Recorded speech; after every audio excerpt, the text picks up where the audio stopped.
First of all, Patricia, thank you. That was Alors, merci beaucoup, Patricia, pour tes paroles, pour cette magnifique présentation que tu viens de me faire. Il est vrai, nous sommes rencontrés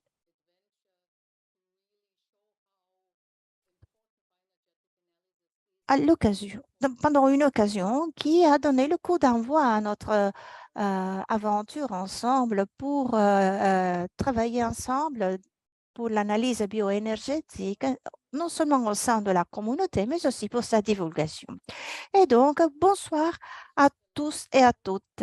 Et démarrons notre voyage. L'intitulé de cette leçon de ce soir, l'agression en tant que force vitale et le grounding en tant que stabilisateur. Le grounding en tant que force vitale et l'agressivité en tant que stabilisateur. Donc, on revient aux origines de l'analyse bioénergétique. Avec ces concepts, l'analyse bioénergétique a développé aussi d'autres thèmes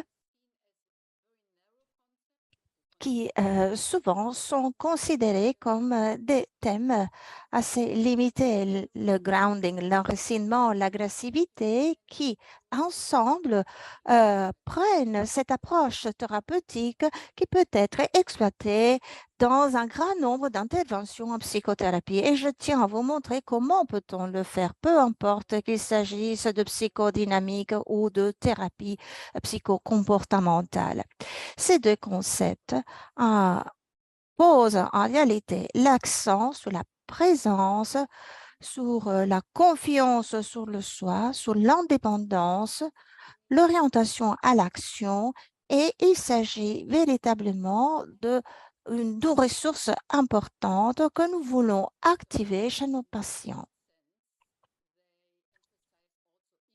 Dans ce sens, alors, on pose l'attention aussi sur la force de l'ego et un autre terme que je veux approfondir avec vous, la résilience, la force d'agir.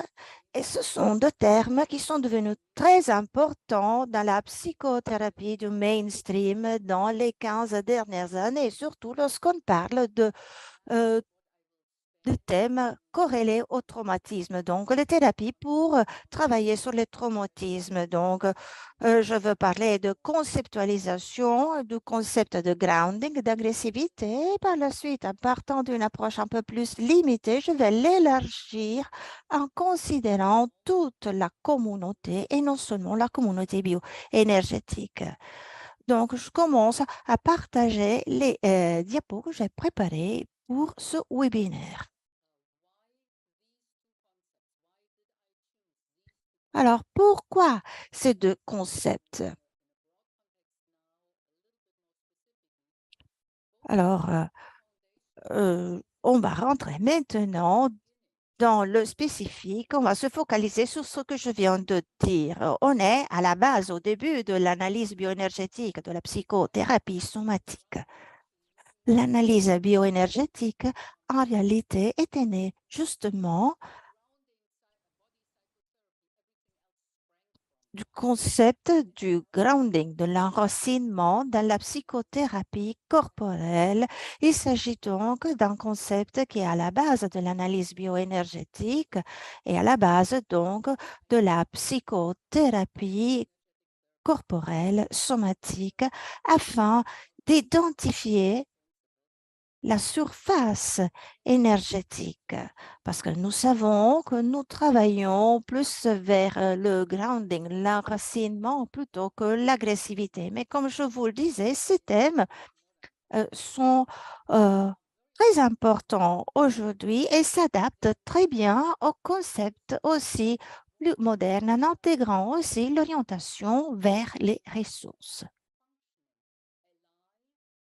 Donc, ce qu'il faut faire pour pouvoir être vif, vitaux, connecté du point de vue évolutif et philosophique coopératif et fonctionnant. Voilà. Donc, ce que nous voulons dire en parlant d'orientation aux ressources. Il s'agit aussi de thèmes qui se concentrent aussi sur la force de l'ego. Donc, tout ce qui est, tous les sous-jacents de l'ego. les sous-jacents physiques de l'ego. Et un autre aspect très important est que ce concept sont facilement applicables dans un contexte clinique plus large. Alors, par la signification pour la psychothérapie en sens plus vaste et un autre aspect qui n'est pas suffisamment souligné souvent du point de vue de l'évolution et de la philosophie, ces thèmes et ces concepts représentent les forces vitales qui ont mené l'humanité, c'est-à-dire nous, là où nous sommes aujourd'hui. Et donc, les animaux qui, grâce à l'évolution, ont appris à marcher de manière plus droite jusqu'à notre espèce. Et donc, tout se fonde sur le concept de grounding, enracinement, stabilité et sur aller en avant, l'élan en avant avec la stabilisation en même temps. Parce que si on se déplace uniquement en avant, la stabilité n'est pas si forte, on risque de rester bloqué. Il faut donc intégrer stabilité et élan en avant et en étant présent dans le moment et dans le futur, du point de vue physique, évolutif et de l'évolution. Voilà donc le contexte philosophique de notre être humain. J'adore ces deux concepts. Ils sont vraiment des concepts fondamentaux et je ne pouvais pas y dédier quelques minutes. Maintenant, permettez-moi, attendez, j'ai besoin de juste une minute pour changer mon affichage. Voilà, là, vous avez l'affichage à plein écran. Voilà donc l'enracinement est la source et le soutien de notre être. Voilà une citation de Alexander Lowen, une des citations fondantes. L'enracinement, le grounding est la source et donc nous aurons besoin d'un terrain sur lequel nous enraciner, sur lequel pouvoir trouver un support, quelque chose qui puisse nous supporter, soutenir à la base. Le grounding, l'enracinement est la source et le soutien de notre être.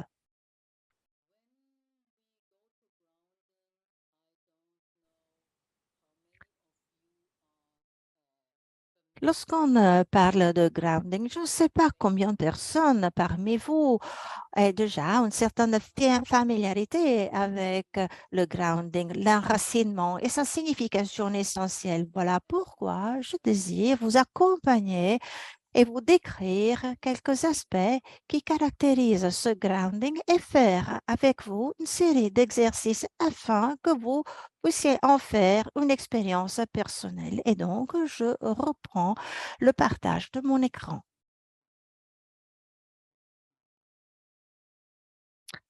Maintenant, je voudrais vous montrer ma prochaine diapo. Patientez juste un instant parce que j'arrive plus à trouver la fonction pour avancer. Alors, attendez.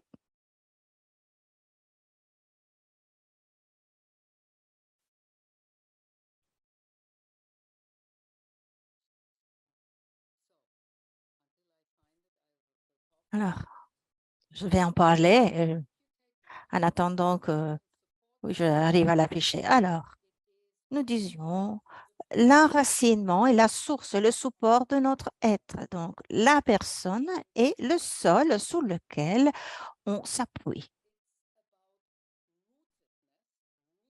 Il s'agit aussi du fait qu'il faut avoir des racines et non seulement parce que lorsqu'on parle de grounding, on doit parler aussi de verticalité.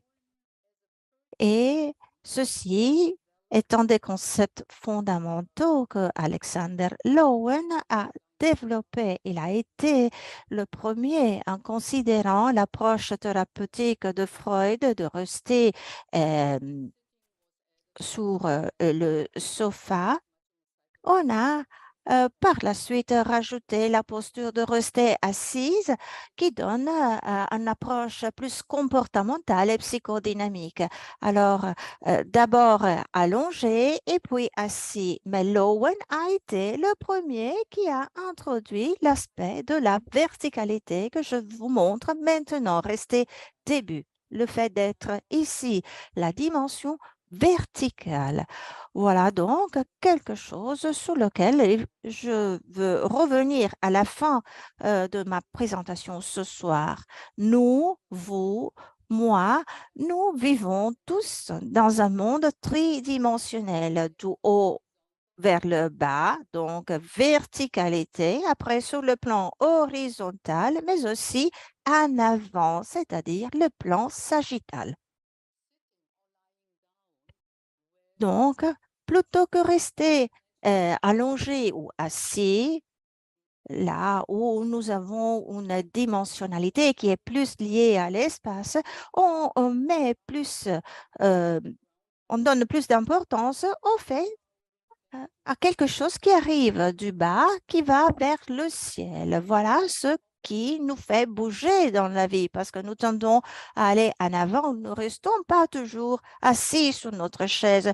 Nous marchons, nous nous levons. Voilà pourquoi la verticalité est strictement liée à l'enracinement qui nous donne en même temps la stabilité qui nous permet de nous projeter en avant. Et ce concept a été introduit pour la première fois dans le cadre thérapeutique par Alexander Lowen.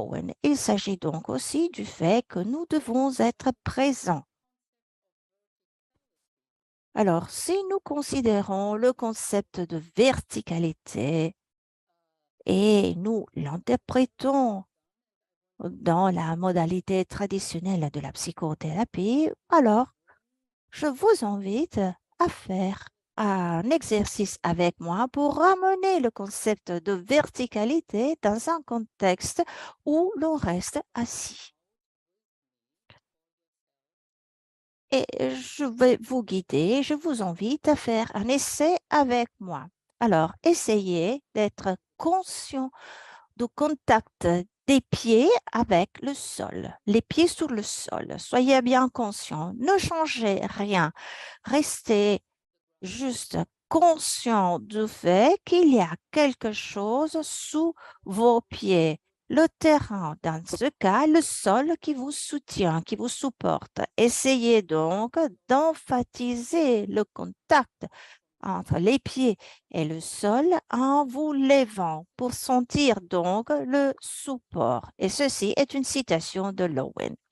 Lorsque vous êtes assis sur la chaise, vous savez donc qu'il y a une chaise en dessous de vous-même et vous savez aussi qu'il y a les os qui nous connectent à la chaise, tout comme les pieds qui sont connectés au sol. Je ferme les yeux afin de pouvoir ressentir, percevoir cette connexion. Et je vous invite vraiment à fermer vos yeux. Et au moment où vous ressentez les os sur la chaise et les pieds sur le sol, vous allez sentir aussi la colonne vertébrale parce que le fait d'avoir la colonne vertébrale bien droite représente une expression métaphorique qui représente la vigueur de la personne. Lorsque vous restez assis, vous pouvez aussi appuyer votre sol et donc vous laissez aller un peu. Et donc, dans cette posture, vous pouvez vous déplacer dans une posture plus droite. Voilà donc lorsque vous êtes assis dans une posture verticale. Et c'est comme ça que nous pouvons intégrer l'aspect de la verticalité dans un contexte plus traditionnel. Si vous travaillez surtout avec des patients qui n'ont pas de familiarité avec la psychothérapie sur le corps comme l'analyse bioénergétique, vous pouvez exploiter ce concept comme point de départ pour faire quelque chose de différent, comme je vous invite à faire avec moi. Au moment où on se lève de la chaise,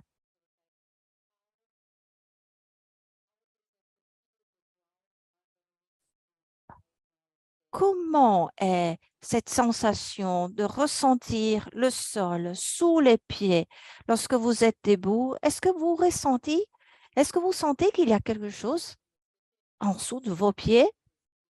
Si vous avez compris ce concept de verticalité dans un concept de assis, ce sera plus facile pour vous et pour vos patients d'introduire ce concept dans la posture verticale. Et à ce point, donc, on peut poser quelques questions aux patients. Par exemple, lorsque vous êtes debout, est-ce que vous êtes conscient du monde autour de vous? Lorsque vous regardez le monde autour de vous, est-ce que vous sentez attiré vers ce monde ou est-ce que vous sentez perdre votre enracinement? Qu'est-ce qui vous donne plus de stabilité? Donc, vous pouvez jouer avec cet élément fondamental, la verticalité qui définit le grounding, c'est-à-dire comment être dans le monde dans une position indépendante avec les pieds bien stables sur le sol et les yeux rivés sur le monde. Voilà le concept d'origine du grounding. Le point de départ d'où il a été après développé, adapté en partant de Lowen qui s'était inspiré au principe de Freud. Et alors, qu'est-ce que ça veut dire fonctionner dans le monde et non seulement? Et les sous-jacents physiques, donc la correspondance entre le concept de Freud, le principe de réalité de Freud et comment ce principe se manifeste dans la vie quotidienne.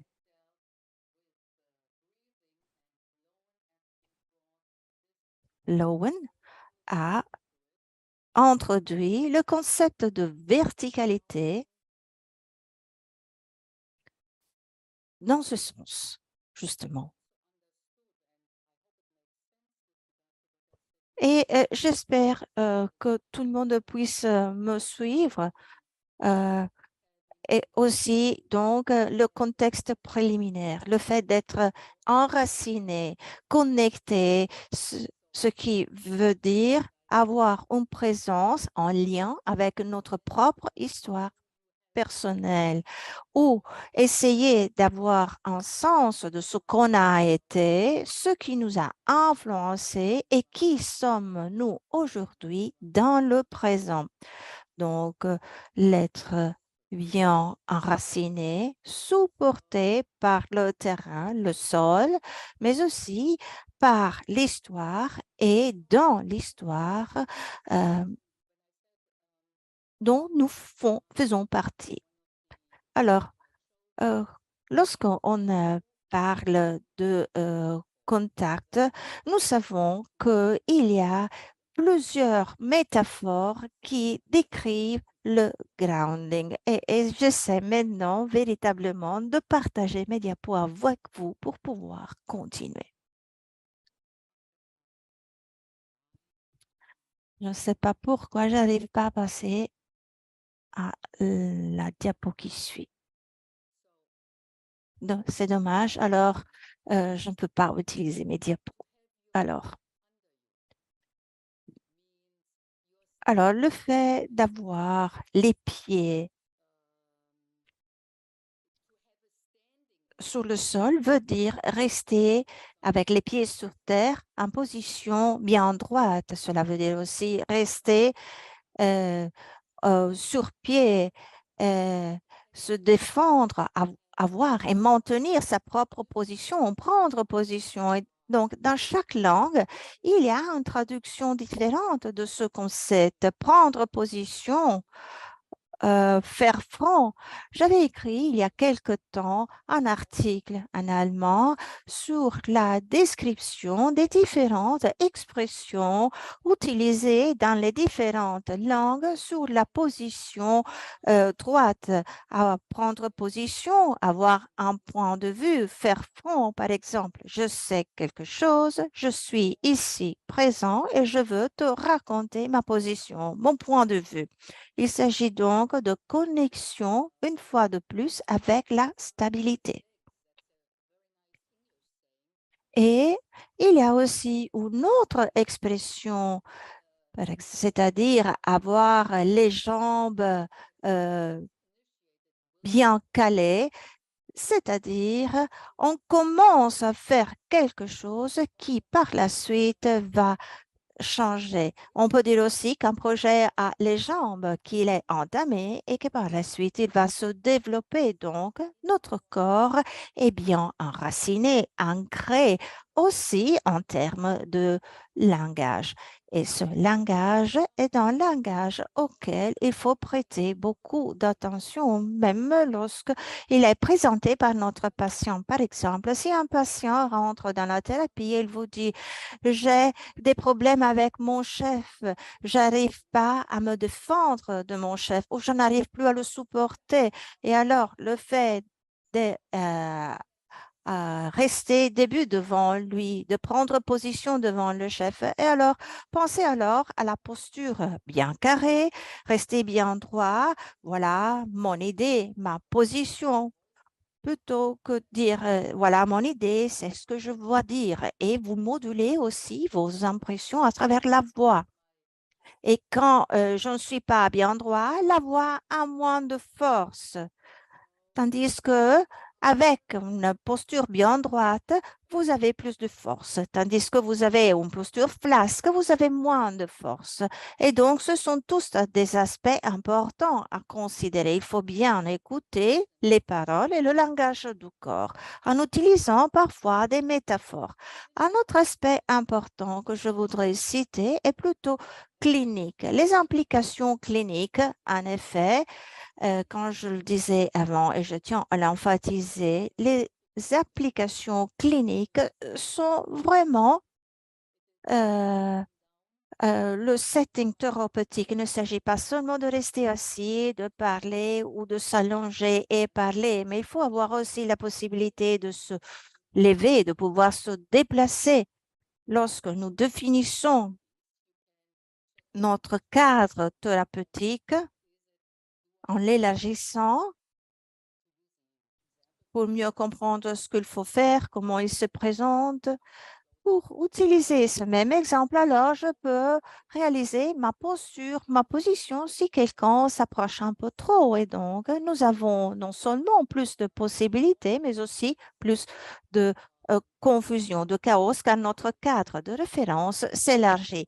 Il s'agit d'une situation gagne-pair qui a des aspects positifs et négatifs lorsque j'introduis une nouvelle variable telle que rester début, avoir le grounding. Alors, je peux introduire ces deux principes dans un contexte de façon que cette introduction, intégration soit pertinente et que je ne perds pas le cap.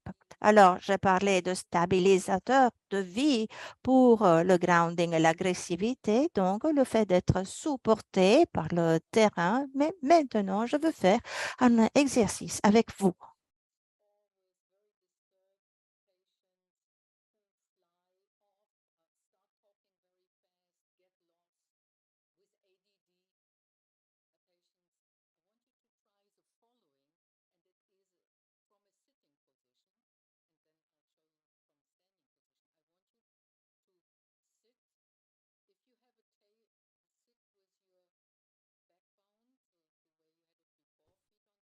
Alors, alors, je vous invite à vous appuyer, à appuyer le dos à la chaise et de mettre bien les mains sur la table et fermez vos yeux.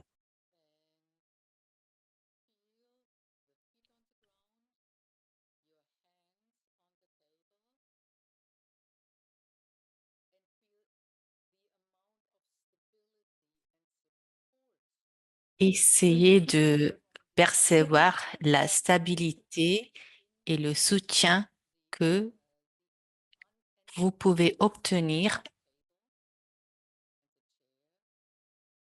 du monde non animé. Donc la table, la chaise, le sol.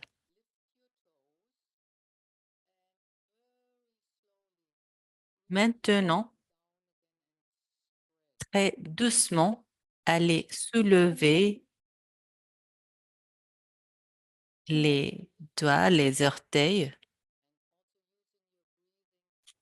Essayez de soulever la partie arrière, le talon et baisser à nouveau en faisant un mouvement vers le bas. En même temps, utilisez la respiration pour vous aider. Faites le même exercice avec les doigts de vos mains sur la table. Élargissez, essayez de apercevoir la stabilité.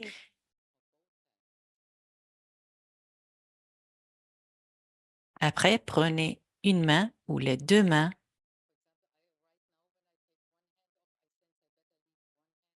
Par exemple, maintenant, lorsque j'ai dit prendre une main, moi je préfère laisser une main sur la table, sur le bureau, avec les yeux fermés. Vous prononcez les mots « Je suis ici ».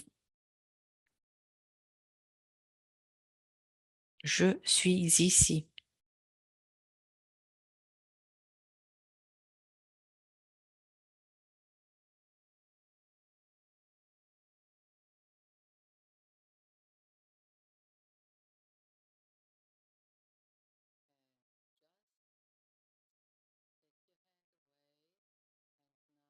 Maintenant, déplacez la main avec les mains sur la table, les pieds sur le sol. Dites « Je suis ici ».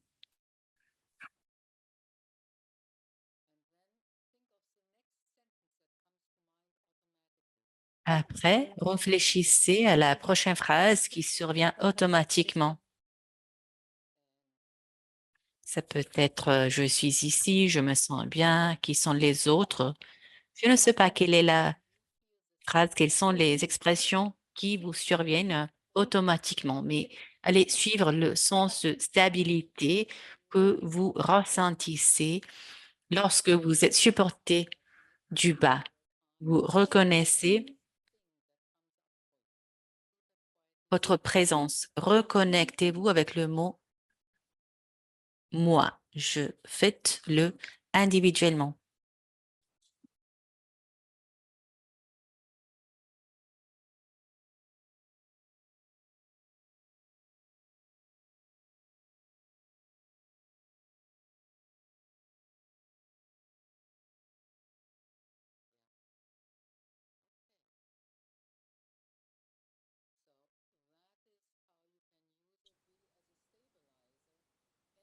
Voilà comment vous pouvez utiliser ces exercices pour stabiliser. Vous pouvez utiliser les mêmes exercices à tout moment de votre vie lorsque vous travaillez avec vos patients. Par exemple, si vous partez au travail, au boulot, vous êtes dans le métro, personne ne vous voit, mais vous êtes en train de faire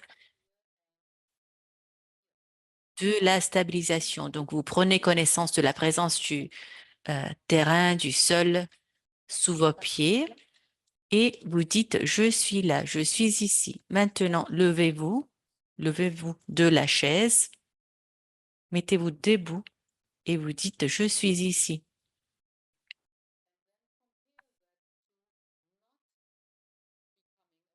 Essayez de comparer cela à ne pas être conscient de vos pieds. Alors, vous dites tout simplement « Je suis ici », « Je suis là », mais sans d'abord devenir conscient du soutien de la terre, du sol. Vous dites tout simplement « Je suis là, je suis ici » et remarquez la différence.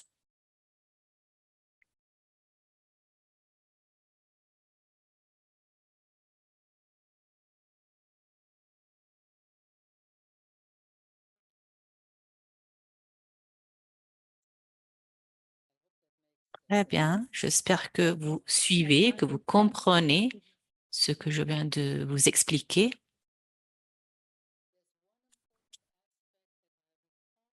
Il y a Un aspect important que je n'ai pas encore mentionné, à mon avis, il est vraiment primordial. Cela appartient à ce que j'expliquais au début et qui est lié aux deux concepts. C'est la perspective évolutionniste et philosophique. Du point de vue évolutif et philosophique, on peut avoir une perspective différente. Avec l'évolution, on a pu commencer à bouger de plus en plus rapidement grâce aux jambes. D'abord, on n'avait pas de jambes et après, on a pu bouger en suivant la force. Et nous avons pu nous mettre debout en position verticale.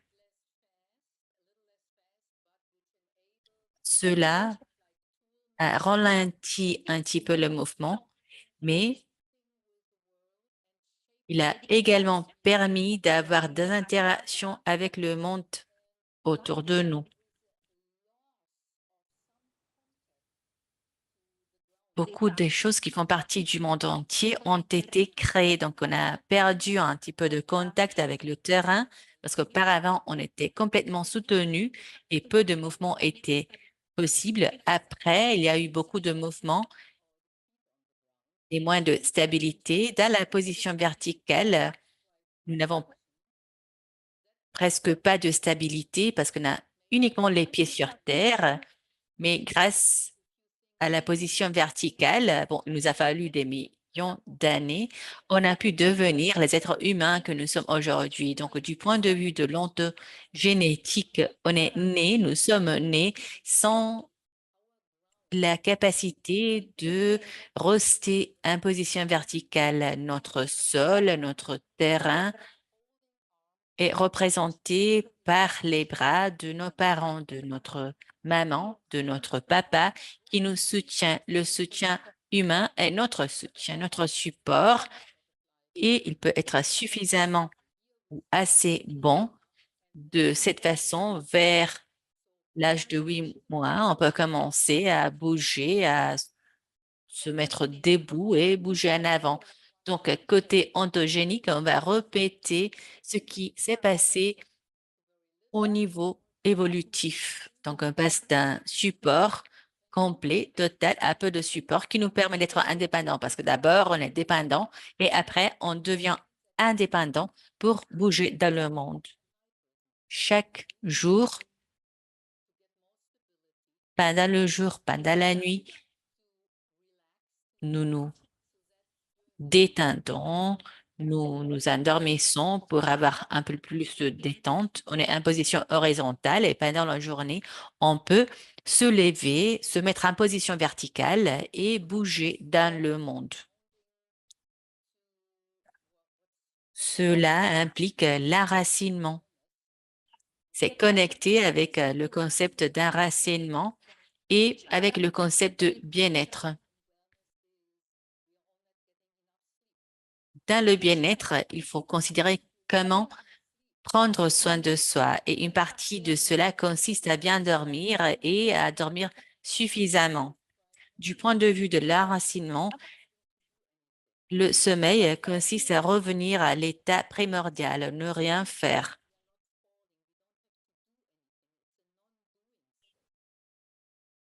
On est en position horizontale, on ne fait rien.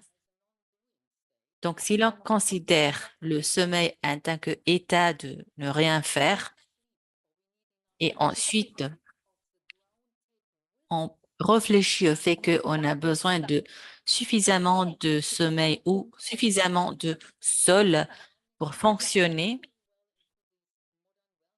nous voyons que l'enracinement, le grounding, s'insère parfaitement dans ce contexte de bien-être moderne.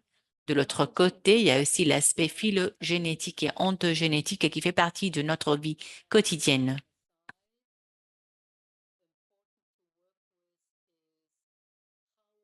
En plus, il faut souligner qu'il est important de travailler sur le contact, le terrain humain que nous avons et comprendre la bonté de ce contact, comment il nous a permis de nous mettre debout. Donc, le premier enracinement que l'on obtient à travers le contact a été suffisamment bon. Mais bon, moi, je pense que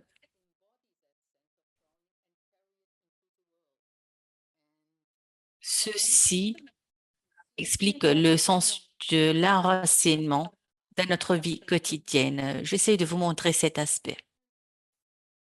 Si je marche comme ça, vous voyez, je ne suis pas enracinée lorsque je bouge, lorsque je marche. C'est comme si je n'avais jamais eu un contact avec le sol sous mes pieds, donc je n'ai pas de confiance. Et je peux utiliser même des métaphores. Il vaut mieux de faire un pas après l'autre. À chaque pas, je peux ressentir la présence du sol qui peut me soutenir, qui m'a soutenu et qui continue de me soutenir.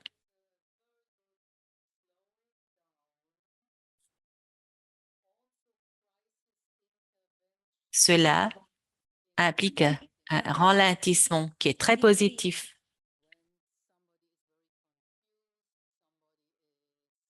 Une situation d'urgence, lorsque nous nous trouvons face à un patient qui est en confusion, par exemple, un état de détresse, on peut mettre en exergue chaque petit pas. On s'éloigne du sol, on reprend le contact au fur et à mesure. Et là, on va mettre vraiment l'accent.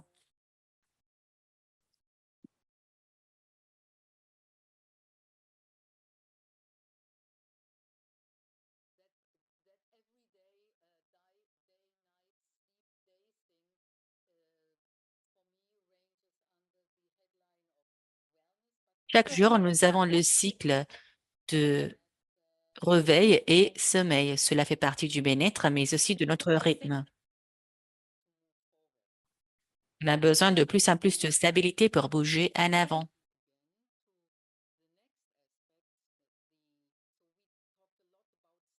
Et avec ça, je peux aborder le prochain sujet. On a beaucoup parlé de stabilité. Maintenant, on peut parler de agressivité. Il s'agit d'une force qui nous fait bouger vers en avant.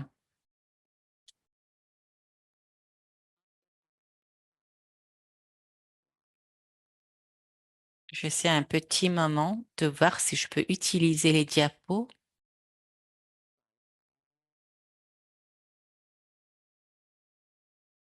Je fais un petit test. Ça y est, peut-être finalement. Bon, nous avons parlé de enracinement. On a parlé de la relation avec le sol, les racines, l'élément vertical, le soutien de l'intérieur, la connexion avec notre histoire personnelle et la réalité. Ici, vous avez les métaphores dont je parlais.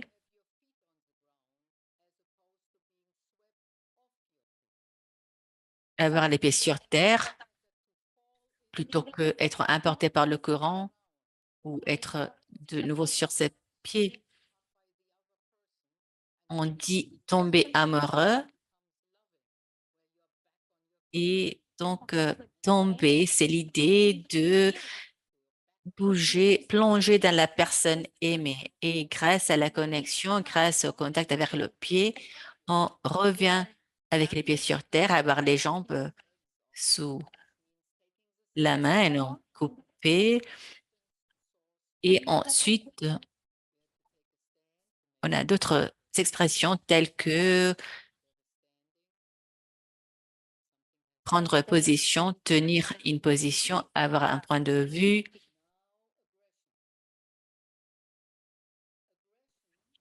Et avec ça, je passe à l'agression. Normalement, bon, je dis que l'agression est un phénomène très charmant. Il y a parfois une confusion entre agression et destruction. Donc, on parle souvent de énergie destructive. C'est le cas aussi de la psychothérapie plus large, plus vaste. Il n'y a pas de compréhension de l'agression de façon positive. Mais en fait, il faut dire que l'origine verbale du mot agression est inoffensive. Agression vient de agredi, ça veut dire s'approcher, se diriger vers, bouger en avant, faire des pas en avant. Donc voilà la racine, l'origine du mot.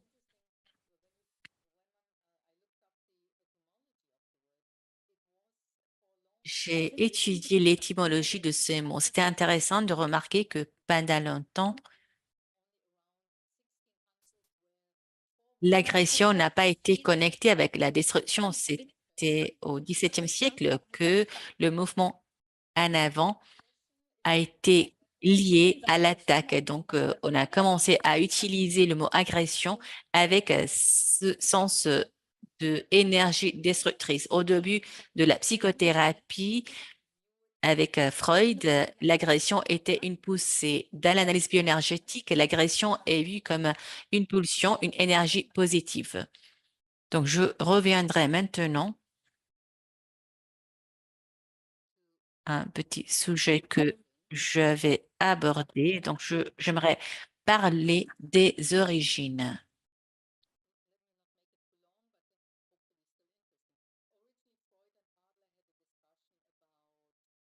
Je pense que ça peut être intéressant de mentionner ces aspects. Au début, Freud et Adler avaient échangé, discuté du sens de agression. Fritz Perls et Breit, les fondateurs de la thérapie de la Gestalt, ont pu comprendre l'agression en tant que force positive de affirmation de soi et de protection de soi. Donc, l'objectif est de protéger l'espèce. Je suis en train de chercher la diapo où tout cela est bien expliqué. Il y a une citation.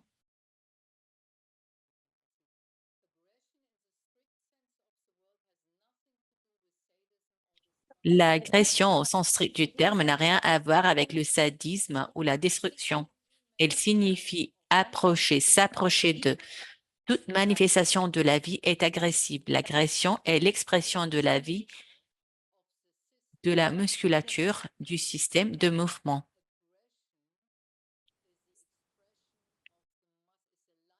Donc, l'agression est une expression de vie, de la musculature.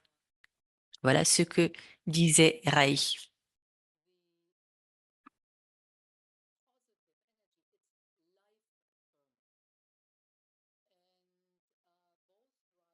Il s'agit d'une énergie positive qui va affirmer la vie.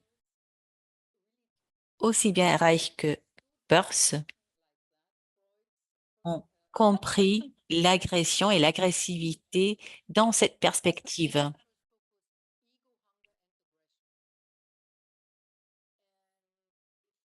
Le livre Ego, Hunger and Aggression expliquait ce concept. Alors, je vous invite à réfléchir. L'agression, selon l'auteur, est aussi la source de la créativité. C'est à l'origine de la créativité. Pour pouvoir créer, pour être créatif, pour créer quelque chose, n'importe quoi, il est nécessaire d'avoir un petit peu de agressivité. Il faut vraiment maîtriser ses propres ressources vers l'extérieur. C'est le point de départ de la théorie de Alexander Lowen. Donc, à côté du concept de l'enracinement, Alexander Lowen a également développé une théorie qui a été utilisée après et qui était connectée à l'agressivité en tant que poussée, en tant que pulsion positive, élan en avant. Donc, je vais parler d'abord de verticalité. Maintenant, Je mentionne cette force, c'est la force qui nous pousse en avant dans notre vie. C'est l'agressivité qui nous fait bouger en avant.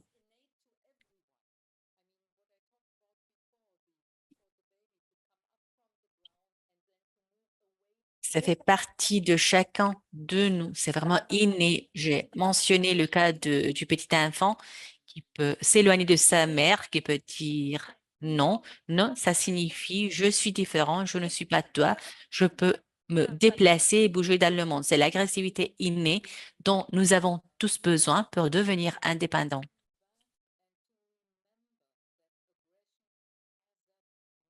Et après, rappeler que l'agressivité est une poussée avec une qualité positive est essentiel.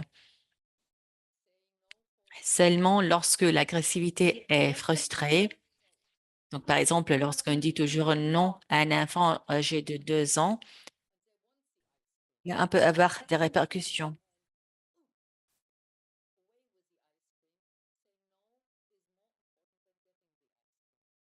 Bon, dire non est très important, même face à désir d'avoir une glace de la part d'un enfant. Si l'on dit non, c'est important. L'agressivité est dirigée vers un autre point.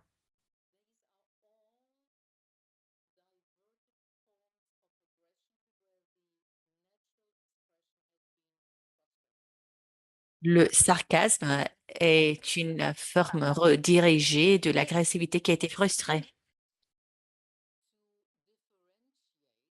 En tant que thérapeute bioénergétique, on doit faire un grand travail pour différencier, pour aider cette différenciation entre ce qui était auparavant, au début, par exemple, une personne qui est devenue sadique ou sarcastique. Qu'est-ce qui s'est passé? Quel a été le déclencheur qui n'a pas permis d'avoir une expression naturelle de l'agressivité? Qu'est-ce qui s'est passé donc chez cette personne? Et cela nous rappelle la théorie des impulses libres de Reich et Lowen. C'est là qu'il faut revenir. L'impulsion libre, c'est là que l'agressivité est constructive. Elle te fait bouger en avant plutôt que devenir mauvaise.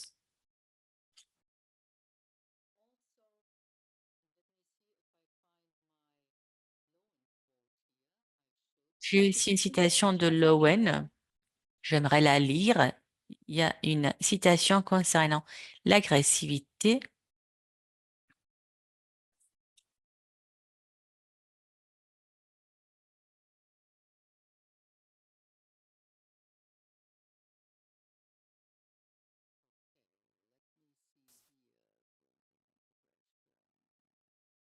Voilà, je suis en train de chercher la diapo. Voilà, nous considérons que quelqu'un est agressif lorsqu'il se déplace vers l'extérieur ou qu'il tend la main pour satisfaire ses besoins. L'agressivité est le mouvement de l'intérieur vers le monde pour satisfaire ses propres besoins.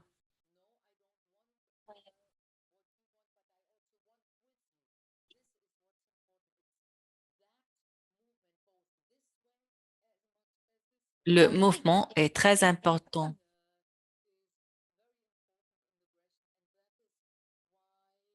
Ce mouvement devient très important dans l'agressivité. Je peux désirer des choses différentes que toi, mais on peut bouger dans la même direction. Alors, il est essentiel d'identifier l'agressivité de cette façon, surtout lorsque nous faisons face à la rage. Normalement, lorsqu'il faut gérer la rage, on fait de la thérapie cognitive, comportementale pour réduire les symptômes. Cela peut se faire surtout en groupe.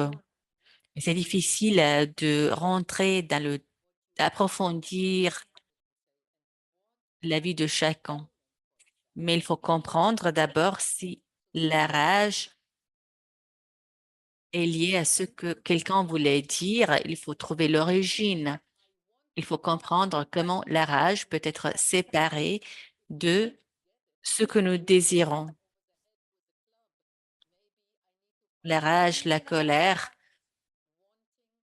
est liée au fait que je ne suis pas à même d'obtenir ce que je voulais. Alors peut-être je dois trouver une nouvelle méthode parce que l'agression, l'agressivité est naturelle et recevoir un coup de bâton sur la tête parce que je ne peux pas obtenir ce que je désire, ça devient de l'agressivité frustrée. Donc, je dois trouver l'écart entre l'agressivité originale et ce qui a été frustré. Alors, je peux mentionner des métaphores pour l'agressivité. Alors, on peut dire se déplacer dans la vie un pas à la fois. Se déplacer, bouger un pas à la fois. Si on ne fait pas un pas à la fois, on tombe devant.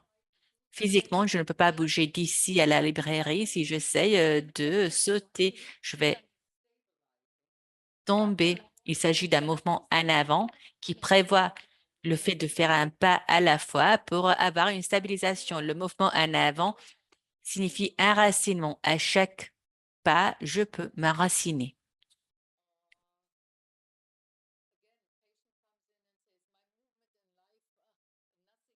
La métaphore pourrait être un patient qui arrive chez nous et qui nous dit, je ne réussis jamais à obtenir rien dans ma vie. C'est typique, sont souvent les clients qui disent cela, les patients qui disent cela. Ils n'arrivent à rien. De cette façon, le patient se pose comme ça et on doit travailler dans notre bureau en disant, essaye de choisir un objectif et de me dire comment tu te sens si tu bouges vers cet objet, vers cet objectif, un pas à la fois. Souvent, les yeux bougent et vont se concentrer sur d'autres choses, mais si l'on bouge en enracinant, les yeux bougent à nouveau vers l'objectif. On garde toujours le contact avec le terrain. Ce sera une méthode de travailler en utilisant les métaphores corporelles. On parle souvent de personnes qui ont une sorte de poussée, de élan. Il y a des personnes qui sont des protagonistes, des leaders. On dit également avoir une colonne vertébrale, avoir les pieds sur nous. La colonne et les pieds nous permettent de bouger en avant. Par contre, si on a une position plus floue, c'est difficile de bouger en avant. Vous voyez que la colonne est droite et les côtés sont connectés aux jambes. C'est plus facile alors de faire un pas en avant.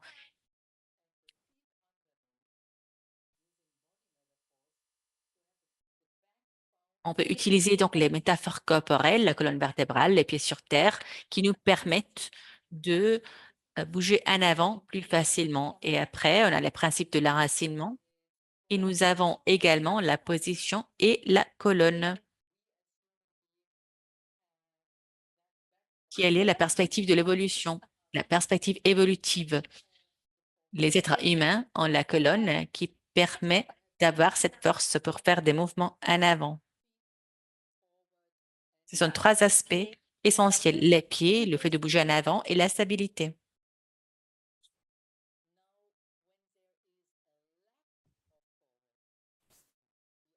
Alors, quand il y a un manque de mouvement en avant, il peut y avoir ça aussi. Et c'est une autre métaphore avec laquelle on peut travailler. Généralement, on dit qu'on tourne en rond.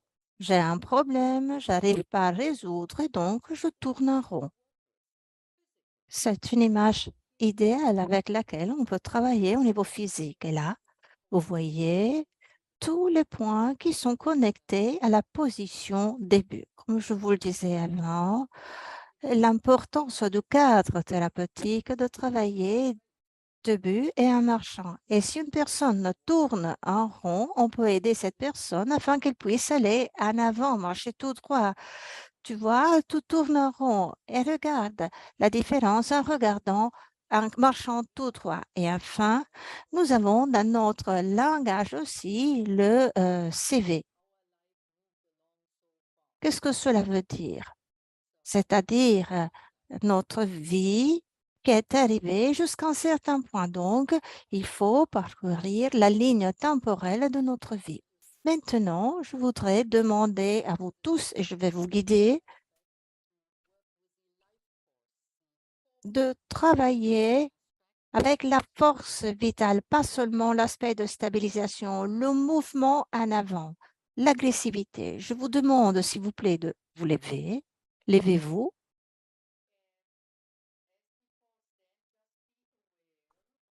Et comme je vous le disais, restez là, debout, bien conscient du fait que vos pieds sont bien ancrés au sol.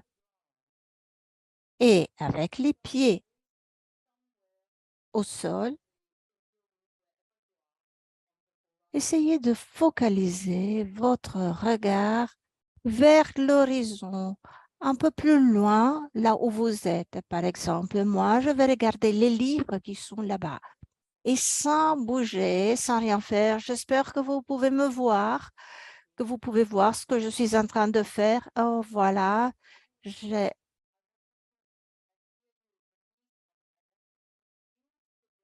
veux que vous entendiez ce mouvement, un mouvement qui commence à travers les genoux, un mouvement à l'avant. Et vous pouvez utiliser aussi les mains pour avoir le terrain, l'enracinement et le mouvement en avant. Même quelque part, vous pouvez faire pour aller en avant. Donc, le fait de s'abandonner vers la direction vers laquelle on va, la possibilité de s'abandonner dans ce sens, dans cette direction, vous voyez alors qu'on revient après dans cette position et nous allons en avant. Voyons si vous arrivez à jouir de ce mouvement. Jouissez de ce mouvement. Sentez le sol. Vous pouvez bouger en avant. Et après, vous pouvez aussi faire un pas en avant si vous voulez. Et un autre pas après.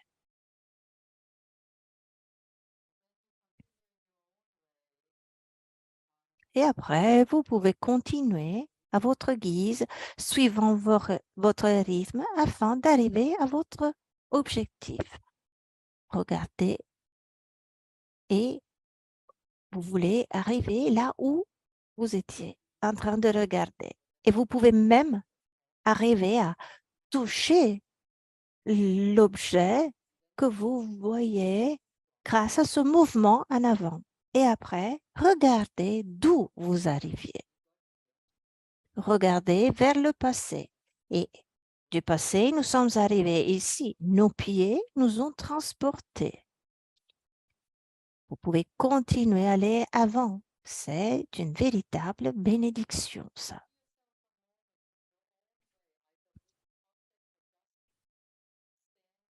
Prenez-vous un autre moment, les yeux rivés vers un objet, en restant debout avec les deux pieds en parallèle et après un pied devant l'autre et faites un petit mouvement en avant afin d'avoir une meilleure perception de votre stabilité.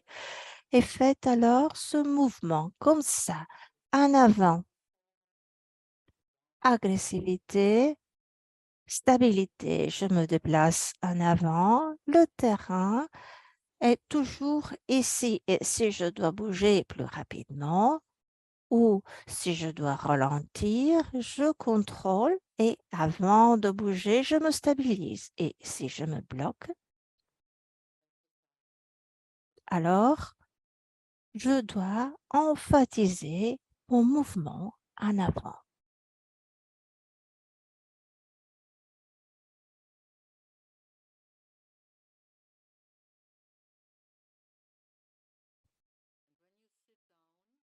Et après, lorsque vous retournez assis, essayez de fermer vos yeux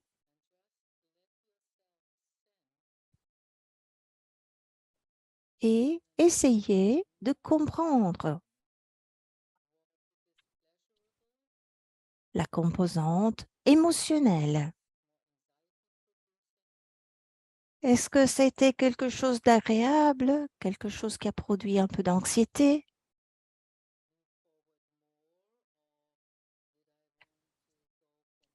Est-ce que vous voulez aller un peu plus en avant ou est-ce que vous voulez avoir un peu plus de stabilité?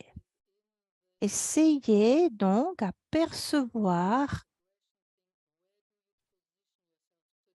à travers cet exercice agressivité, enracinement aujourd'hui. Où est-ce que vous allez vous positionner?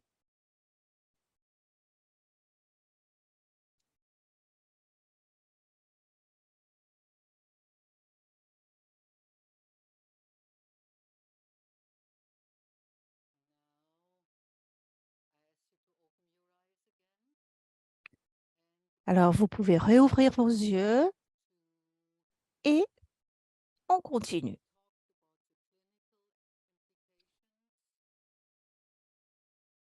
Alors, nous avons parlé des implications cliniques et maintenant, allons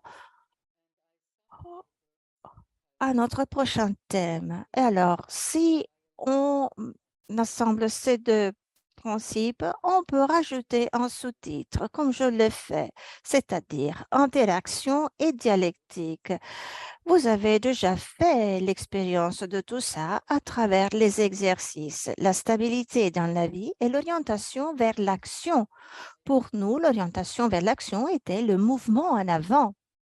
Mais la stabilité dans la vie pourrait être aussi lancer un projet et se poser la question, puis-je le faire? Est-ce que j'aurai assez d'énergie pour le faire? Ai-je une orientation vers l'action? Et nous avons fait un exercice physique. Et le pas en avant est métaphorique, prendre quelque chose et le faire continuer. L'orientation est la stabilité. Mais connecté du point de vue dialectique, seulement sur la stabilité, je peux avancer. Seulement si j'avance, alors je peux comprendre jusqu'à quel point je suis stable et fort.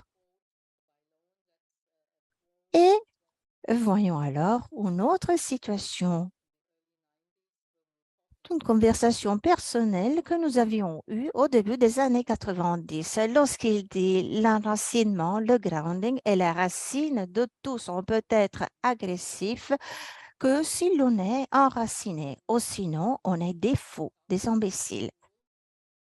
Et nous pourrions nous rappeler aussi de ceux qui ne sont pas à même de bouger en avant, ou ceux qui n'ont pas la stabilité sous leurs pieds.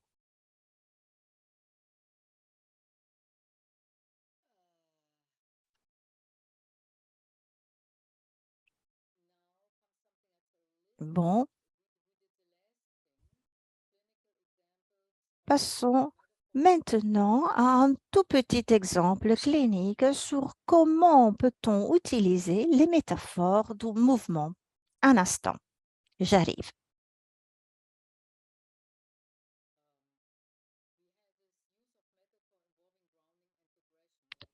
Alors, il y a plusieurs métaphores qui concernent le grounding, l'agressivité, les pieds sous le sol par exemple,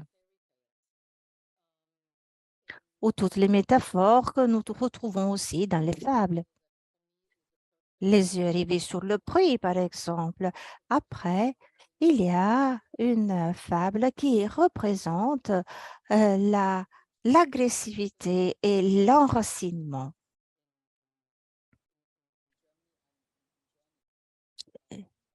Les fables des frères Grimm, les fables allemandes des frères Grimm, par exemple, sont celles qui me viennent à l'esprit. Après, il y a aussi un autre mouvement.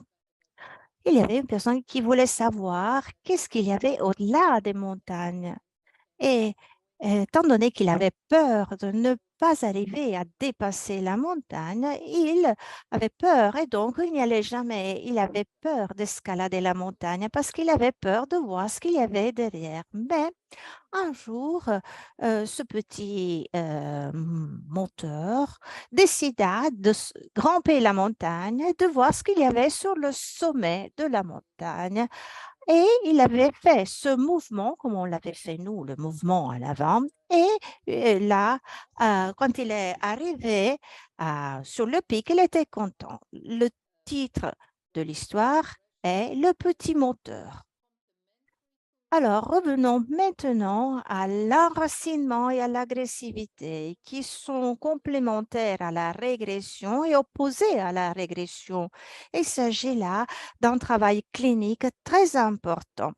Si on revient au principe de Freud et l'agressivité telle qu'elle était conçue à l'époque, et c'est-à-dire qu'il y a une régression des états de l'ego diffusés et non différenciés. Donc, l'agressivité devient une force du moi dont nous avons besoin pour ne pas régresser. Tandis que ici, nous avons le principe opposé à la régression. En même temps, la compréhension moderne de la régression, surtout lorsque on parle de thérapie sur le traumatisme, prévoit de ne pas arriver à ces états diffusés, non différenciés, mais au contraire de revenir aux états précédents et régresser pour pouvoir arriver, grâce à la force de son propre moi, à réémerger. Voilà pourquoi on parle de complémentarité, c'est-à-dire que l'un donne sa propre contribution à l'autre. On rentre dans le passé pour arriver à travers le présent à arriver vers l'avenir. Il s'agit donc là de la complémentarité.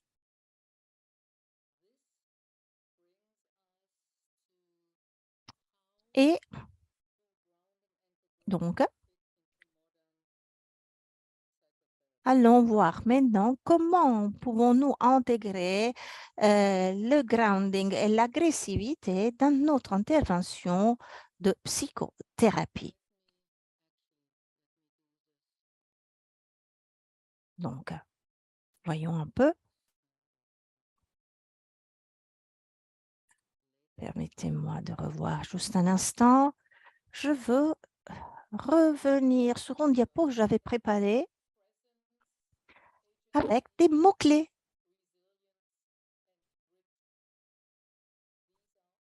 Alors, agency, pouvoir d'action, résilience, agressivité, ce sont des mots qui ont émergé dans la psychothérapie, sauf la présence, qui est un terme plus global, qui sont arrivés de manière plus marquée dans la psychothérapie. Agency, le pouvoir d'action est l'état d'être actif au service d'un objectif, avoir la volonté, le pouvoir, la capacité de produire un effet ou exercer une influence, une sorte d'influence. Le mouvement en avant, l'orientation de l'agressivité et la volonté, la capacité, le pouvoir de pouvoir le faire qui demande donc un enracinement et la capacité donc de exercer une influence, c'est-à-dire la créativité dont Peirce parlait. Je peux créer quelque chose. Donc, il y a l'enracinement, le grounding, l'élan en avant et l'aspect créatif. Voilà, ici, nous avons ce qu'on parle de agency, pouvoir d'action. Oh, vous allez en entendre beaucoup parler en thérapie cognitive lorsqu'on se focalise sur la force des personnes, ce qu'on peut utiliser dans la vie, l'approche cognitive comportementale, par exemple. Ce qui peut être utile, ce qui peut être amélioré, la présence et l'essence d'être dans un lieu particulier, la conscience de sa propre existence, la présence. Et nous l'avons vu, par exemple, avec l'exercice d'enracinement, qui est aussi un exercice de présence. Et après, nous avons la résilience. Dans le contexte de la thérapie des traumatismes, il s'agit d'un processus lié à un résultat de l'adaptation à des situations de vie difficiles, challenging, à travers la flexibilité. Et regardez qu'est-ce que c'est que la flexibilité. Alors, quand nous devons bouger en avant, par exemple, il peut y avoir plus ou moins de flexibilité. Et selon la flexibilité, je peux aller en avant ou en arrière. Et on peut toujours être enraciné grâce à la flexibilité, retenir quelque chose pour ne pas tomber en avant ni tomber en arrière. Je peux me déplacer d'un côté et de l'autre côté, laisser que le pouvoir négatif puisse passer à mon côté. Voilà le principe de résilience. Comment est-ce que je réagis dans la vie? J'ai besoin du grounding, de la flexibilité dans mes genoux, dans ma colonne vertébrale, de façon que l'enracinement avec la flexibilité me permette d'avoir la capacité de bouger en avant et en arrière. Et après, nous avons le grit, le trait de personnalité caractérisé par persévérance et passion pour obtenir des objectifs à long terme. Donc, persévérance, stabilité, mais aussi aller en avant, ne pas être distrait. Revenir, se déplacer, tout en sachant qu'on a toujours un support en dessous de nos pieds. Donc, c'est la détermination à pouvoir faire un pas en avant. Et donc, le terme grand endurance est traduit ainsi dans le langage bioénergétique. On se déplace en avant, il y a des obstacles. Je peux les contourner sans jamais perdre mon grounding parce que je garde toujours ma stabilité. Il y a, oui, un petit moment d'instabilité, mais j'ai toujours mes yeux rivés sur mon objectif et petit à petit, un pas après l'autre, je peux y arriver.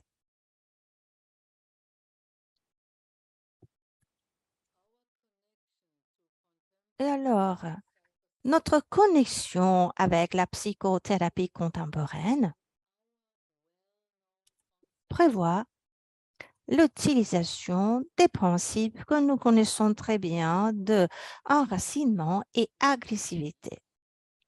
Et lorsqu'on parle avec nos collègues, des collègues que nous n'arrivons pas à persuader dans l'immédiat, on peut leur dire, regarde, il y a un patient qui a subi un traumatisme. Essaie de travailler donc avec une intervention de stabilisation en utilisant la technique de grounding parce que ceci va créer chez lui de la résilience, une expérience résiliente qui offre le pouvoir d'action, l'agency. Et donc, on peut trouver des ressemblances au niveau de langage et de contenu si on connaît en quelle mesure l'agressivité et l'agressivité sont pour cette personne. Donc, l'incarnation du concept de la thérapie comportementale qui utilise les savoir, les cognitions, nous avons les cognitions, les sensations et le corps. Donc, c'est un concept très vaste, cognition, sensation et corps. Et autre chose aussi qui s'adapte très bien à la psychologie humaniste. La psychothérapie sur le corps, ce qu'on appelle Gestalt, la psychologie humaniste, comme je le disais avant, présente une vision bien déterminée de l'humanité. Il y a un autre terme qui a été adopté, qui a été pris de l'allemand, c'est-à-dire la manière dans laquelle on s'adapte. L'être humain, comment il arrive à s'adapter? Les hommes font confiance à eux-mêmes. Ceci, en allemand, s'appelle Menschenbild. Et il y a une hiérarchie de besoins qui sont liés à ce principe. Et donc, l'agressivité et l'enracinement s'ancrent à la psychologie humaniste. Dans mes dernières considérations pour ma présentation de ce soir, et je vais partager à nouveau mon écran avec vous. Voilà. Alors, qu'est-ce qui manque dans le principe et dans l'approche enracinement, agressivité? Au début, j'ai parlé d'un monde tridimensionnel parce que le grounding est la dimension verticale. Donc, nous avons cette dimension, la dimension horizontale, mais après, qu'est-ce qui manque? Dans l'analyse bioénergétique, ce qui manque est ce que depuis les origines, ce qui manque est la dimension de la communication. Alors, cette dimension qui est représentée par ce mouvement que je fais maintenant. Donc, je vous invite, je suis avec toi, je suis en relation avec toi. C'est là la relation, la communication, parler, atteindre l'autre, non pas pour répondre à un besoin, mais pour être avec toi, communiquer avec la connexion. Et ceci est ce que nous avons intégré dans la structure caractérielle, mais il ne s'agit pas en réalité d'un concept de base de l'analyse bioénergétique. Et nos pères fondateurs, Lowen en premier lieu, ont souligné cette dimension qui n'a pas encore assez développée, pas encore bien mise en lumière. Et Lowen, alors, a développé la théorie dont on a parlé ce soir pendant les années de la Grande Dépression après la Deuxième Guerre mondiale. Et il était un juif de deuxième génération, il habitait dans la ville de New York et pour lui, être indépendant était très important. Il ne voulait pas appartenir à personne, il voulait agir à sa guise.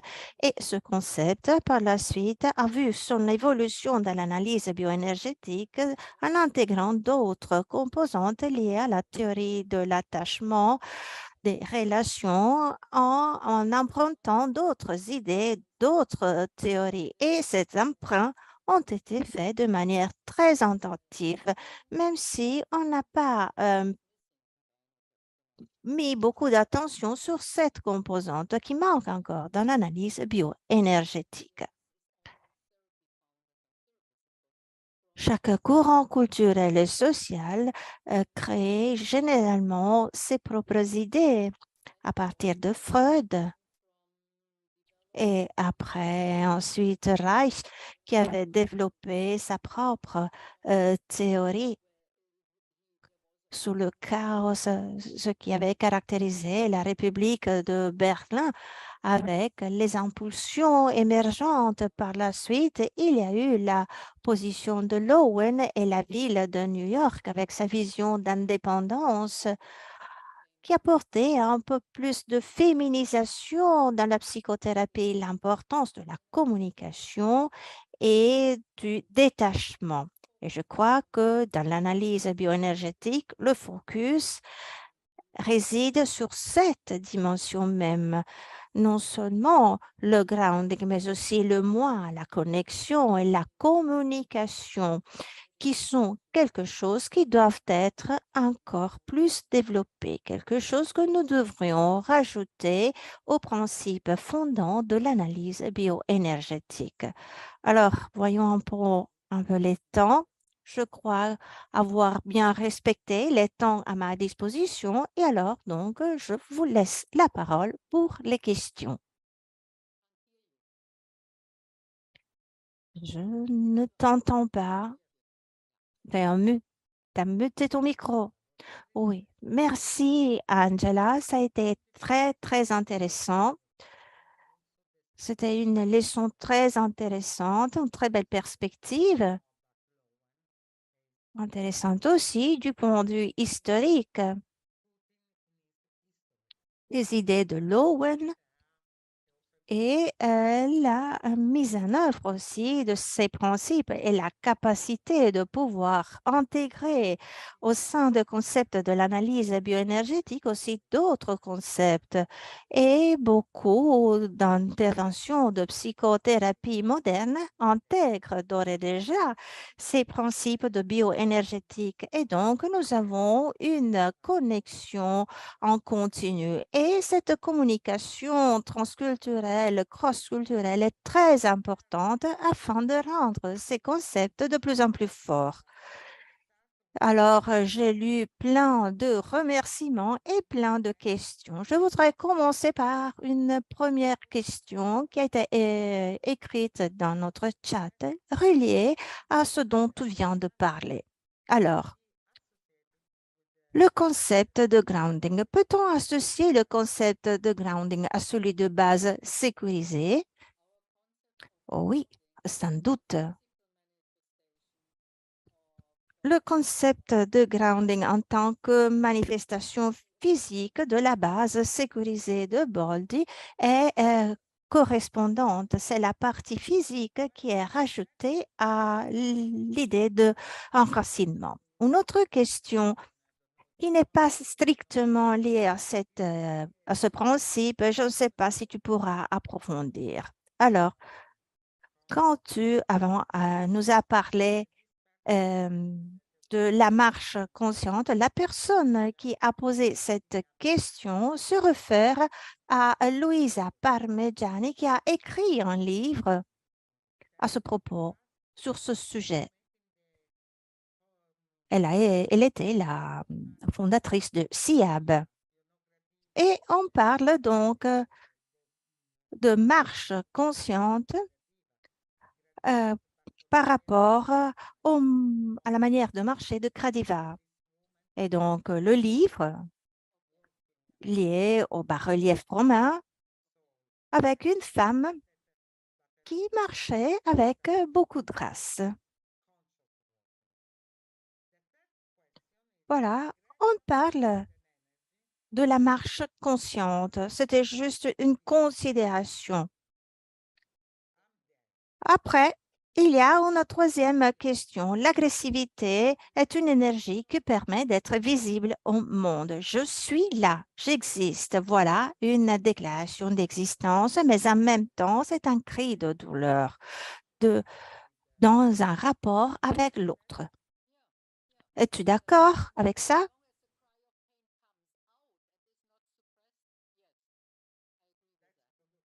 Je suis d'accord si le cri de douleur est fait et non pas retenu. Quatrième question.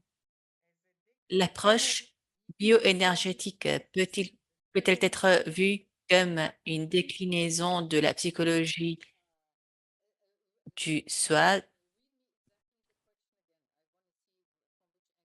avec une valeur corporelle? Bon, je dis oui, mais en fait, j'aimerais que tu puisses répéter la question pour être sûr d'avoir bien compris.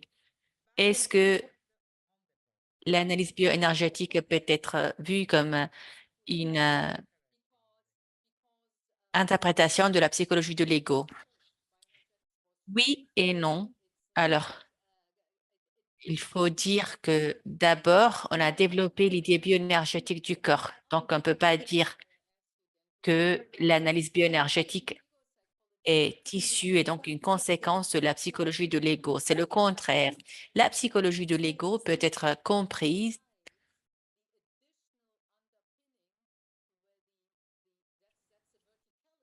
et fait en sorte que l'analyse bioénergétique ajoute un élément de verticalité. La psychologie de l'ego, en fait, l'analyse bioénergétique représente les jambes de la psychologie de l'ego. Donc, c'est la métaphore des jambes. L'analyse bioénergétique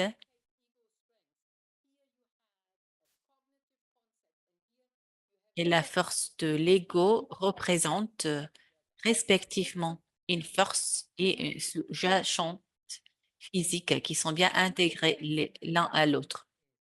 Merci, très intéressant.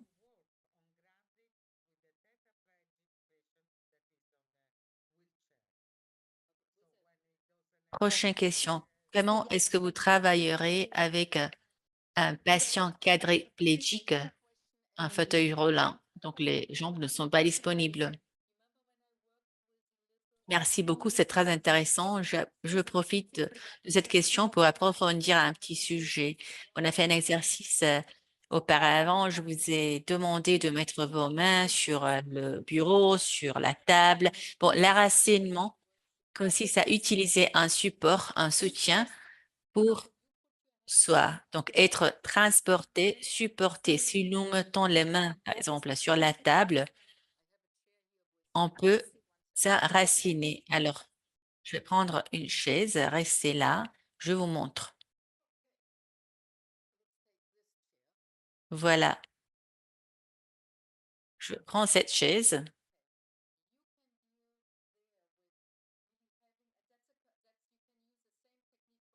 On peut utiliser la même technique en cas d'urgence, en cas de crise.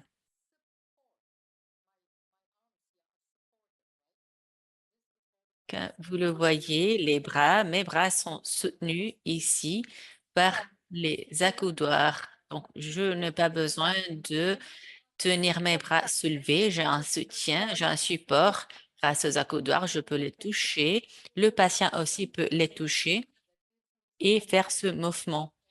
Il y a un contact direct qui donne de la stabilité.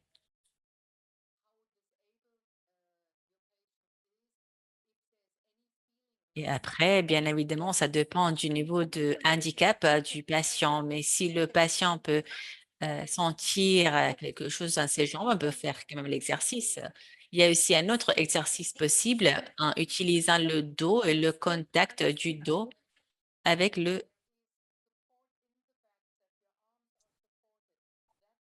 avec la chaise. Donc là aussi, vous avez un soutien, un support pour le dos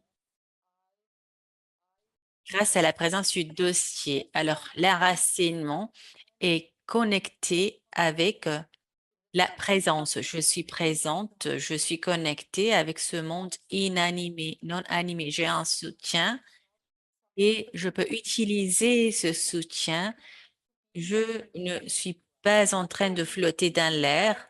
Je n'ai pas besoin d'utiliser nécessairement le sol pour faire l'enracinement. Je peux utiliser le concept de stabilité physique, de soutien à travers la terre et même le fauteuil roulant appuie sur la terre, sur le sol. Donc, l'enracinement ne requiert pas nécessairement le contact des pieds avec le sol. Cela vaut le même. Donc, même chose lorsque on a en thérapie des personnes âgées. Normalement, les personnes âgées ne sont pas à même de rester debout pendant longtemps. Donc, on peut utiliser la chaise, on peut utiliser le concept de soutien physique et cela permet de apercevoir la stabilité en soi-même. Cette stabilité est la conséquence d'une stabilité externe qui est projetée vers l'intérieur. Cela est très important de que nous travaillons avec ce qui est possible, avec les outils qui sont disponibles. Voilà l'idée de l'enracinement. Donc, le fait d'accepter sa propre position est le point de départ et en plus, il faut adapter ce qui est disponible pour permettre d'avoir un enracinement. Voilà le concept, voilà le principe de la réalité que nous appliquons. Donc, celle-ci est ma réalité. Je veux faire en sorte que ce principe s'adapte à moi. Il s'agit d'être enraciné dans la réalité. Merci beaucoup. On a bien éclairci l'idée de ressentir, d'apercevoir au niveau corporel et non pas au niveau de l'esprit. Il y a beaucoup d'autres questions, donc je passerai à la question suivante. Comment est-ce qu'on peut travailler sur l'enracinement lorsque nous avons des patients qui ne se sentent pas à l'aise en position debout et qui préfèrent s'asseoir ou s'allonger? Et lorsque on demande aux patients de se lever, de rester debout, ils ne se sentent pas à l'aise. Ils préfèrent s'asseoir, s'allonger. Comment est-ce qu'on travaille dans ce cas-là avec l'enracinement? Je pense qu'il peut y avoir cette idée que le corps est soutenu, mais comment est-ce qu'on peut travailler? Cela a à faire à comment on travaille avec la résistance pour les personnes qui ne se sont pas vraiment à l'aise en position debout. Comment est-ce que tu travailles avec ces personnes-là? Si la personne ne se sent pas à l'aise, donc en position debout. Bon, il y a plusieurs façons de travailler dans ce cas-là. Par exemple, on devrait identifier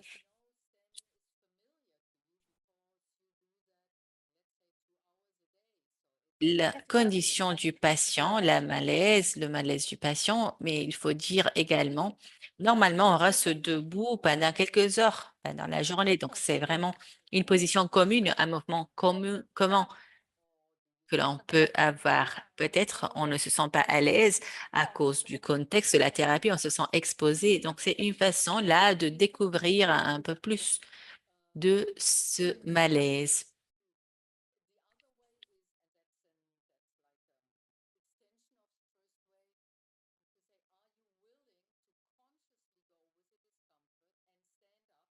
Deuxième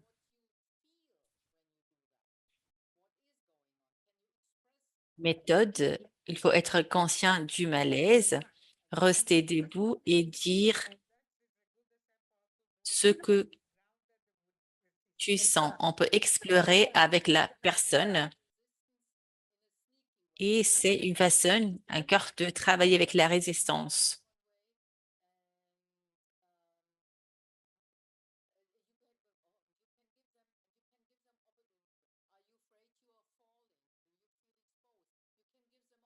On peut offrir des opportunités, on peut offrir des options, des solutions possibles. Est-ce que tu as peur de tomber? Est-ce que tu ne te sens pas vraiment stable? Peut-être la personne n'est pas consciente du processus intérieur et donc il faut donner des outils, donner des perspectives.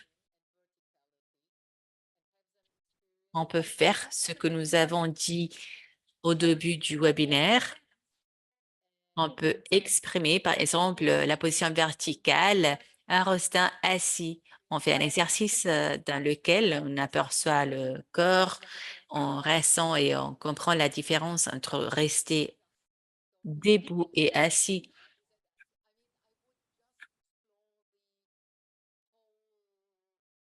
C'est comme si l'on reste assis, mais en même temps, on explore la position verticale.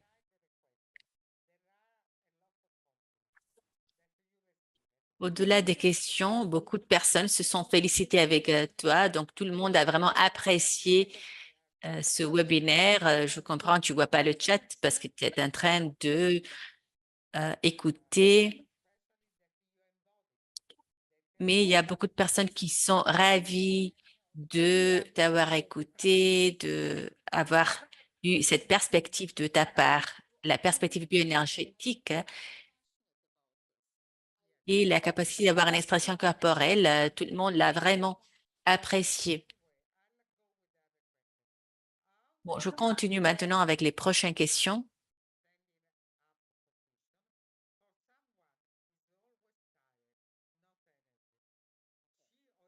Comment est-ce qu'on peut encourager le travail sur les jambes, donc en position debout, pour une personne qui est toujours fatiguée, sans énergie, elle préfère être allongée sur la matrice? C'est bien sûr expérimenter l'énergie agressive est un grand défi. Quelles sont les interventions que tu aimerais proposer?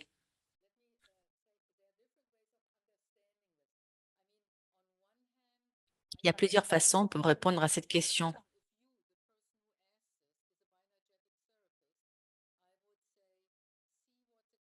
Si la personne qui a posé la question est une thérapeute bioénergétique, je dois lui dire, il faut d'abord comprendre quelle est la structure du caractère. Peut-être cette personne se caractérise par une structure orale. Et la thérapie, l'action classique de Lowen est axée sur le présent.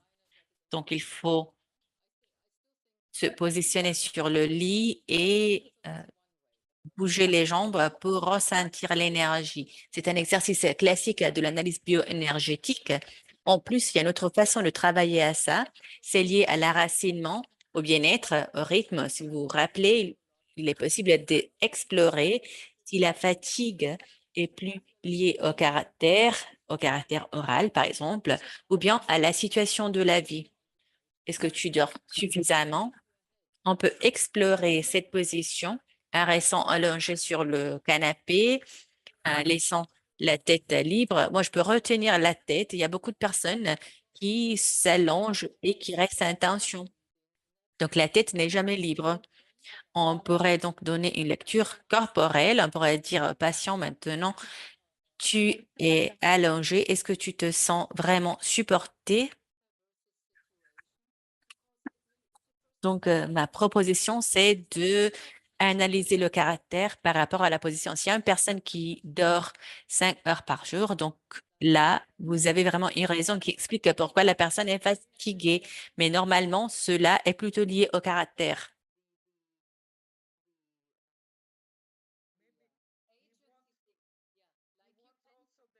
Dans ce cas-là, on peut travailler, par exemple, avec l'agency.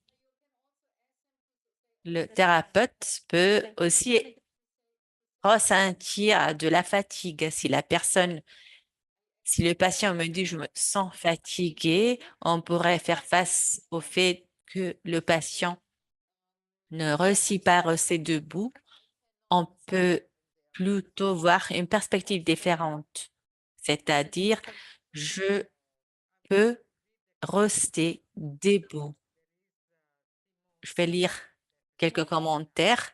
Simona a écrit j'ai pleuré lorsque je fais l'exercice avec toi. C'est l'exercice avec les mains sur la table et une main sur la poitrine. Donc, je m'imagine que cette expérience peut être très forte avec mes patients.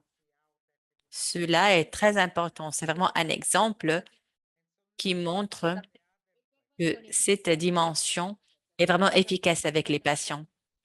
J'aimerais ajouter un commentaire concernant ça.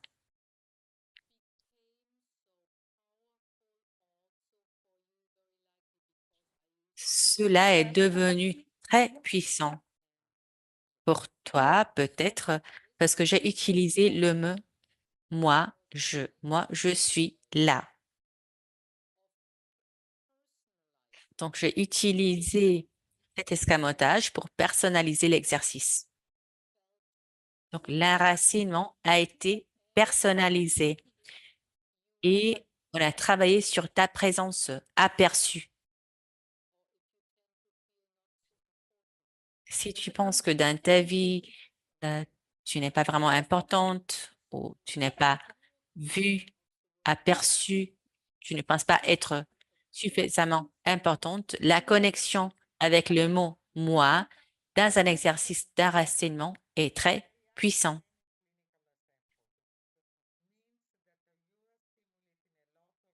Ils ont demandé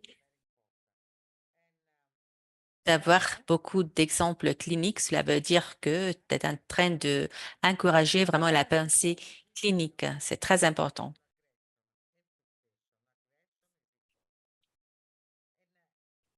Prochaine question. Cette différenciation entre l'agressivité originelle et l'agressivité frustrée est très importante. Elle nous permet de travailler avec la colère du patient sans la liquider ou sans la nier. Est-ce que tu peux nous donner un exemple clinique spécifique de comment on peut vraiment différencier entre agressivité originelle et agressivité frustrée?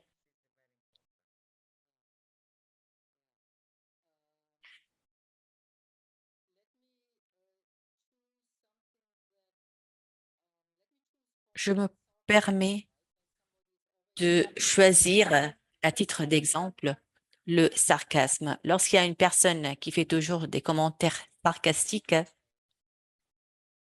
ça peut faire mal aux autres personnes.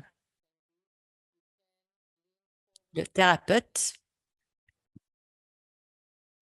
peut bouger en avant et dire très directement, de façon très directe, qu'est-ce que tu veux me dire?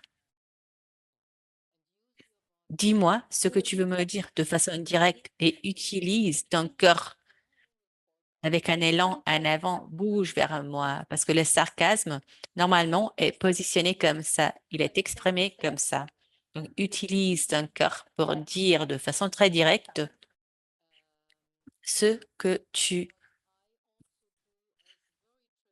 penses.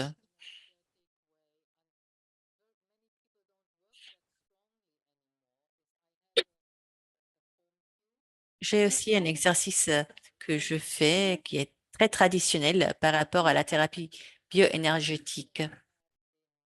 J'utilise un cube. Normalement, je l'utilise lorsque j'ai des patients qui me disent je veux tuer mon père, je veux tuer quelqu'un. Donc, il y a de la violence.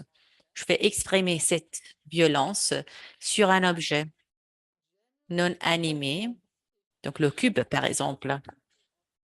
Et qu'est-ce qui se passe normalement? On peut le faire 2 fois, mais bon, attendez un petit moment, parce qu'il y a beaucoup de choses qui peuvent se passer.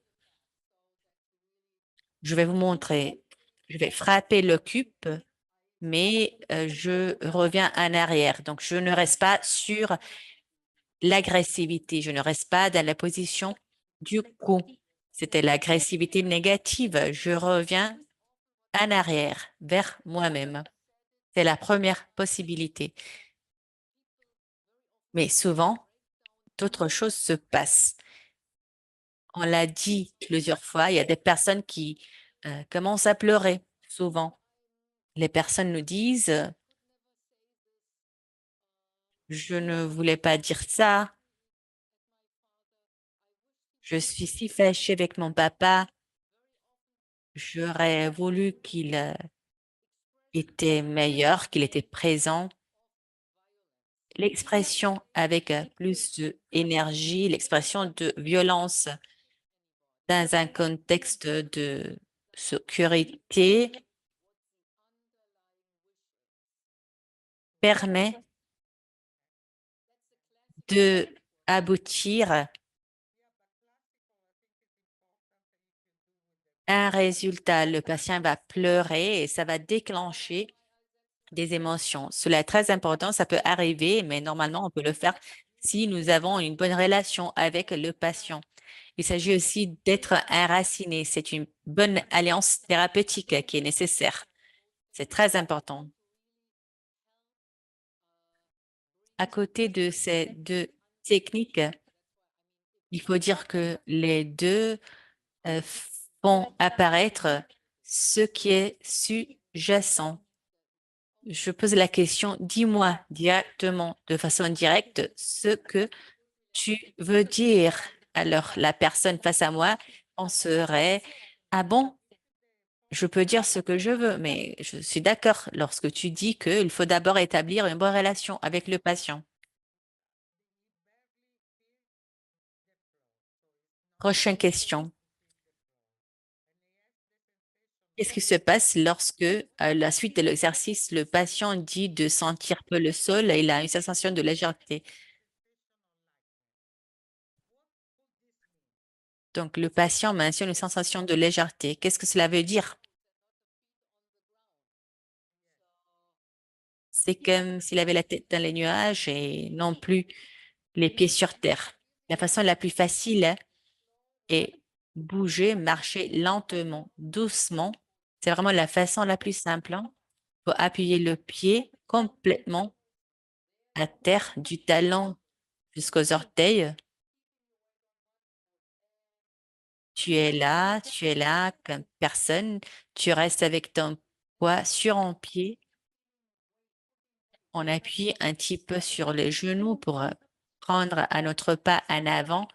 On met le poids vers le bas. C'est une façon très simple, mais pas trop simpliciste pour faire face à cette situation.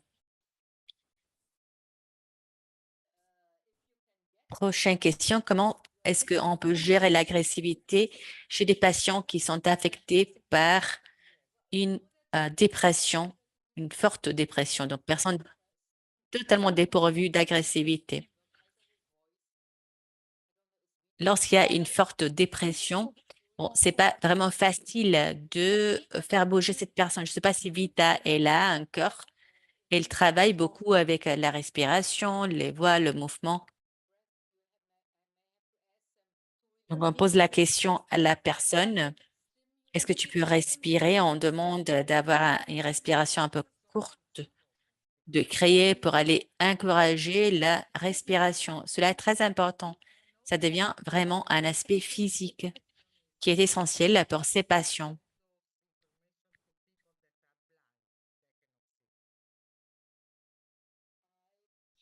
Prochaine question, comment est-ce qu'on peut donner ces informations aux aveugles? La personne peut nous entendre, on peut faire des descriptions. Par exemple, je vous ai montré des exercices et des positions. Vous pouvez dire, lorsque je fais un élan en avant, je peux enraciner en appuyant sur les genoux, en bougeant vers en avant avec la partie haute du corps. On revient en arrière. On va décrire de façon détaillée les mouvements très lents. Donc, une description doit être vraiment détaillée. On peut utiliser les mains si on utilise le contact physique, mais la chose la plus importante est que la personne ne doit pas vraiment se sentir handicapée. Le fait que la personne est aveugle ne veut pas dire qu'elle ne peut pas faire l'exercice. Il faut trouver la façon, il faut faire fonctionner la méthode pour cette personne. Donc, je pense qu'une bonne description détaillée peut aider. Il y a encore beaucoup de personnes qui sont en train de remercier. Il y a aussi des personnes qui utilisent normalement d'autres approches, mais qui ont apprécié ta clarté, qui ont pu connecter ce que tu as expliqué avec leur théorie et leurs approches. Cela est essentiel parce que lorsqu'une personne a une formation Gestalt, souligne l'importance de cette pratique, c'est vraiment merveilleux. Il y a aussi une question connectée à la mère terre et à la mindfulness. La mindfulness est venue après, on peut le dire. Oui, c'est intéressant, hein. Je fais de la méditation de façon occasionnelle. Ici, la présence, c'est la connexion. La mindfulness cultive la présence à travers la respiration et le calme. La psychothérapie basée sur le corps et l'analyse bioénergétique crée et cultive, disons, la mindfulness à travers la respiration et le mouvement.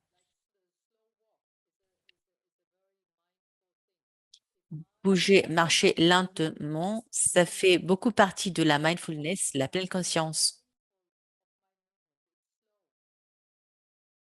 Je peux dire, je suis pleinement consciente de mon mouvement qui est lent. On peut cultiver la mindfulness dans le mouvement si on est connecté à ça. On peut le connecter à la respiration, c'est la façon d'intervenir. Tout est vraiment bien connecté dans ce sens. Après, nous avons une autre question. On n'a pas vraiment beaucoup de temps à disposition.